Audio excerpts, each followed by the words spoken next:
Okay, so this is a demonstration of actual exploitation process that you will perform a lot, right? Every time you encounter a remotely exploitable vulnerability, you most probably will use an existing exploit that's either something publicly available on the internet or already incorporated into Metasploit framework. So now we will use a very trivial vulnerability in one of the Windows XP versions. So before SP3, I guess, by default, a freshly installed Windows XP has this vulnerability. So yeah, I hope you don't see this background screen a lot in your life nowadays, but still, unfortunately, Windows XP is still can be found in various environments, mostly in public sector, and this is rather rare on the internet because it's either really isolated from the outside world or it's up to date. Okay, because there are network worms that are specifically designed to exploit this particular vulnerability. So we have a Windows XP here, right?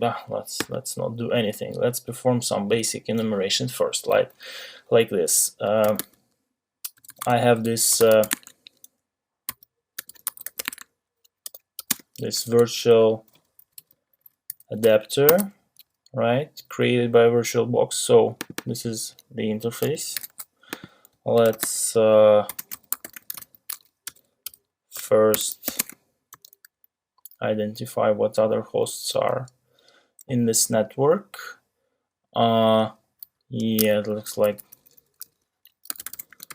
default scan doesn't show anything, but when we run it as root, we see that there is at least something else, right? So most probably, I think it's this address, right? Let's do it really quick. And let's make some script execution included into the scan. So the scan is really fast over the local network, especially when the only traffic we generate is going through the kernel of our host operating system. So we have some scripts running right now. We have to give it some time. So by default, it opens some, not by default, but if you want to perform something, at least do some work on Windows XP, you have to enable file sharing, right? So this is it. Then there is something else which I'm not really familiar with. This is of course RDP, remote desktop protocol, and with some certainty we can tell that this is definitely an NT kernel, right? It's either 2000 or XP, most probably one of these. In fact, it's Microsoft XP Service Pack 2. Okay, and there is some enumeration already, right? So we have some work group name, we have this computer name, we have some remote time, and we have some SMB version 2 protocol configuration revealed during the scan. Okay, so now let's see what Nmap can give us in terms of SMB vulnerabilities, right? So as you remember, there is a lot of scripts in Nmap scripts directory. Some of them start with this and then contain this, right? So here we are. Let's check them. Let's check them all, right? Let's just do this, and then configure our scan like this.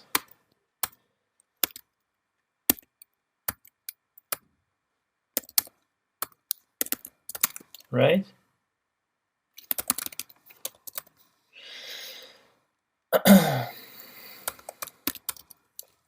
Okay.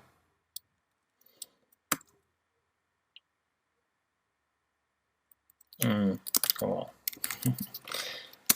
We have to type nmap at least.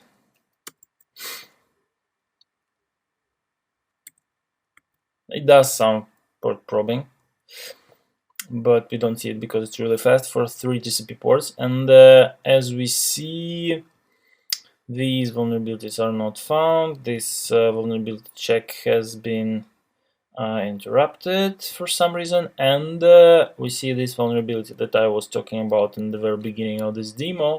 That's so-called MS08067.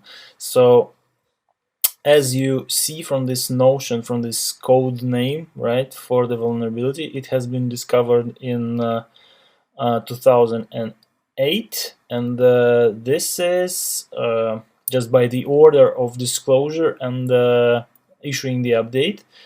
Microsoft has registered it as number 67 during this specific year, right? So what we will do now we will fire up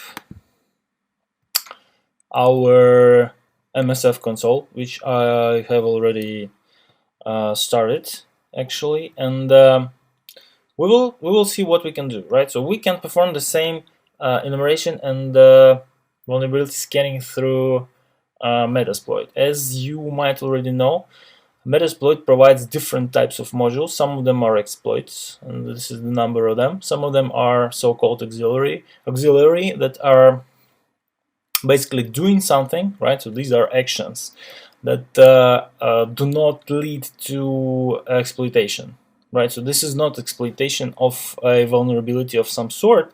This is rather performing some actions like, I don't know, logging in as a specific user, or creation of a user account on the compromised system, or dumping some information based on some common protocol, right? So, like, yeah, that's really anything beyond exploitation that can be automated during the attack phase, right? And there are 279 already post-exploitation modules, right? These are really cool.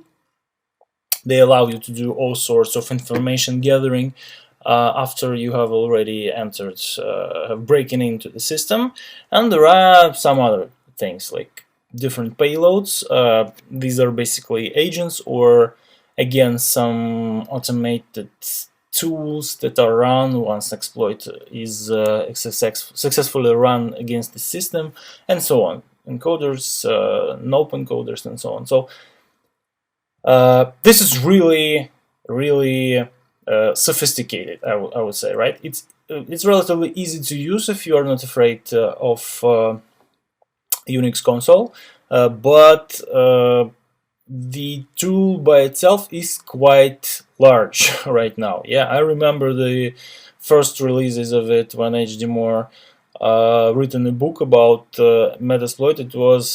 It was still in Perl. Then over the season, he and the other contributors have just rewritten everything on Ruby. So now it's running on Ruby, and HDM has left the project. Like, he is still there, but he's not leading it actively. He has sold basically the project to a commercial firm, Rapid7. They're doing a really good job by keeping it open source and free. I mean, the framework itself, but there is Metasploit Pro, the product that they built over it, and it is quite cool as well. However, it's not cheap, I would say, compared to other exploitation toolkits. It's relatively not really expensive, I would say, but it costs money, quite a lot of it. Yeah, so it's not a tool you would just buy and use for yourself, like you can do with a burp split or something, right? So Let's explore what it can do, and here we can enter some basic comments.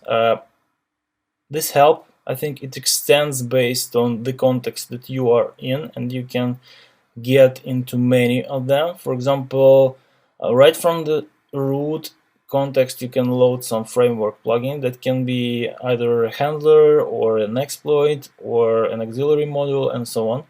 You can list them somehow, I guess. Yeah. But that's not the coolest thing. We will do here. Let's just browse for a while and then select the exploitation module that is corresponding to MS 8067. Yeah. So let's first show auxiliary modules. There is quite a bunch of them.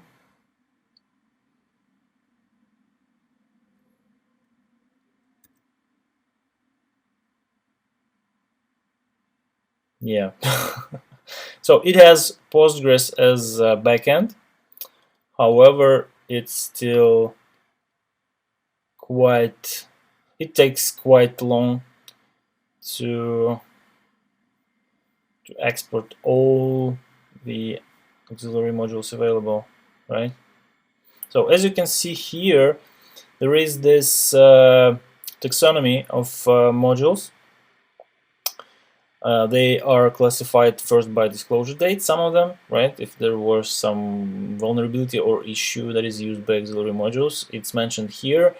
For exploits, it's almost always here, right? So it's not something written as a tool, right? It's in exploit sense, it's always it has a disclosure date. It's disclosed at some point and then patched by a vendor, and exploitation code is written by hackers, and then based on that or by their own, this exploitation technique is incorporated into Metasploit framework, right?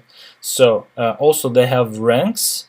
This means the level of reliance you can have out of it, right? So if it's normal, it's more or less okay. It can be also excellent. This means that it can be run almost in any situation, and will most probably allow you to run the module multiple times, not causing the denial of service condition on the other end, right? So auxiliary is almost always okay.